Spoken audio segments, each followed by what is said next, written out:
Dogs versus cats. It's a simple question which has plagued mankind for centuries. Not just fodder for bad movies, the question of which pet reigns supreme has divided many. But what if I told you there was a bigger question, a deeper question about which pet reigns supreme? Dogs and cats. No, I say to you the real question is dogs v babies v tigers. The Petz series of games started in 1995 and has spawned a large number of sequels and spin-offs.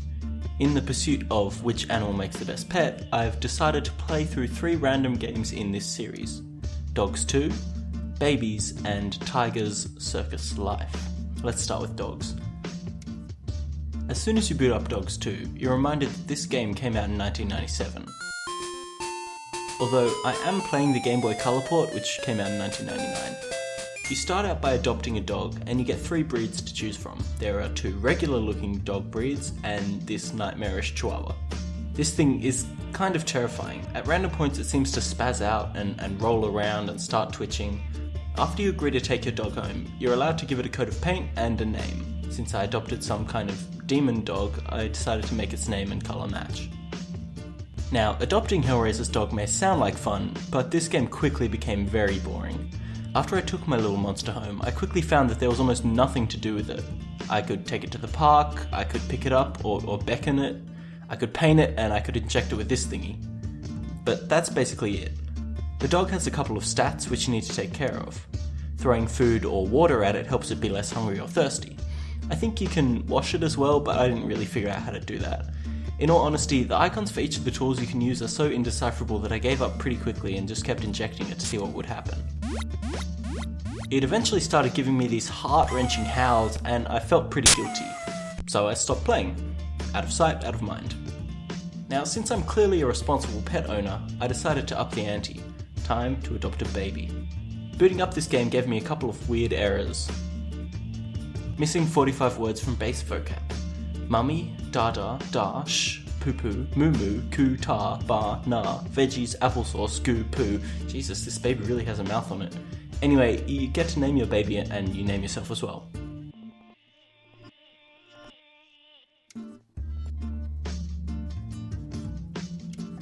You don't get to pick which baby you want, which is kind of strange since you're adopting these babies. I could understand if you were giving birth to them, but you're clearly adopting them. Let me choose which baby I want. What if I get a weird alien one or something? Come on. You get your baby, and it makes you agree to this weird certificate promising to log in and play the game regularly. It feels pretty cultish. Actually, all the Petz games had this weird indoctrination. It's kind of strange. I guess they wanted to drive home the responsibility of owning a pet, but the whole point of having a digital pet is that you have no responsibility, otherwise you just get a real baby. Anyway, like last time, naming the baby was the simplest interaction you could have with it. After I took it home, I quickly found the novelty wearing off. I could pick up my baby and place it in or on things, and that was basically it. Eventually I started throwing books at it to see if it would do anything, but it didn't, it just sat there. So to prove to myself how much I'd matured, I decided not to just abandon this baby. I sent it to Grandma to take care of, and then I went to adopt more. This time though, I got to pick which type of baby I wanted. I decided to go with my favourite flavour, Asian, and then it kept telling me these babies were going to hurt my computer. This freaked me out enough to delete the babies. I felt a bit guilty doing that as well. Anyway, clearly traditional pets like dogs and babies aren't for me. I need something a little more exotic. I need some wild animals, tigers. Although in Europe it's known as Tigers Circus Life. I don't know why they felt the need to change the name for the region. It's like they think Europeans can't handle being exposed to exotic animals. Even stranger is the fact that this game is set in circuses, so the American name is clearly less accurate than the European one. Tigers actually has a game built around caring for the animals. You play as these 2 teenagers who are hired by their granddad to save his dying business. Grandpa doesn't seem to care that you have no qualifications, and that probably explains why his business is failing. He sends you around the world, again, a business expense, to take care of a number of animals, starting with a bear. At this point I started worrying that I'd accidentally bought the wrong game. I mean, this game starts with you teaching a bear to balance on a ball. It's not really the kind of tiger care I'd come to expect from previous games in the series. It takes like 20 minutes of playing these weird minigames before your grandpa finally lets you actually play with some goddamn tigers. They're introducing all these characters and shit, and I just want to rub some fuzzy striped tummies. Finally, you get to play with the tigers, and all you get to do is a bunch of weird mini-games.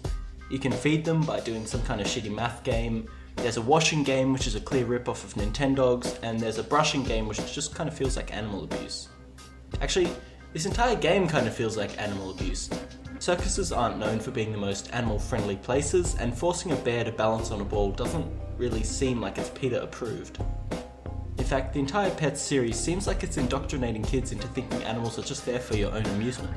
But they're so cute! Let's forget about the fact that these tigers are probably endangered and lose ourselves in some fuzzy tummies. Of all the Petz games I could dig up, Tigers was easily the most fun. It was the only one where I actually cared about caring for the animal or small human. The graphics were better, there was more to do, they had missions, and I could tame bears! Bears! Although, Tigers did come out almost 10 years later, so none of that really is surprising. I'm not really sure what this proves, since it was clearly a better made game. There are two things that we can take away from this. One, the original Petz probably wasn't interesting enough to spawn this many sequels, and two, I don't think I should be a pet owner.